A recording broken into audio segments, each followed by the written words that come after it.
আল্লাহ তাআলা বলেছেন আনাকিমুদ্দিন ওয়ালা তাতাফাররাকু, আমার দ্বীনকে প্রতিষ্ঠা করো আর এই ব্যাপারে কোনো মত পার্থক্য করো না। জামাত ইসলামী বিগত 8 শতাব্দী পূর্বে এই উর্বর জমিনে তাওহীদের বীজ বপন করেছিল।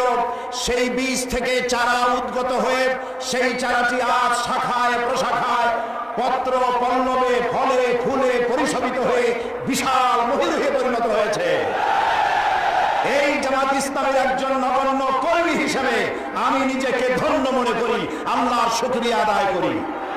জামাত ইসলামী দ্বীন প্রতিষ্ঠার প্রচার প্রসারে বিগত 800 বছর ধরে এই দেশে কোনো হাঙ্গামা, কোনো মারধর, কোনো সন্ত্রাসী তৎপরতা চালায়নি। সম্পূর্ণ গণতান্ত্রিক পদ্ধতিতে গণতন্ত্রের বিকাশে দ্বীন প্রতিষ্ঠার জন্য একদল সুশৃঙ্খল কর্মী বাহিনী তৈরি করেছে সারা দেশ জুড়ে।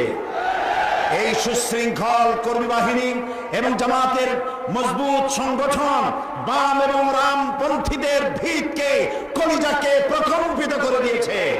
তাই তারা আজ লেগেছে জামাতের পেছনে।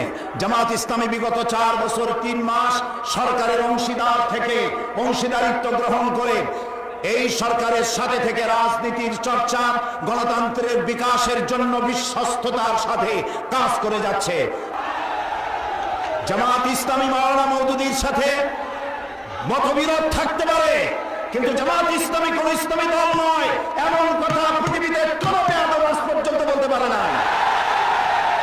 আমরা ইসলামী আন্দোলন করি জাহান্নামে যাওয়ার জন্য নয়, কারো কাছ থেকে সার্টিফিকেট গ্রহণ করে জামাত ইসলামী আন্দোলন করতে হবে এমন কাঙ্গালি বনা জামাতের হয় নাই।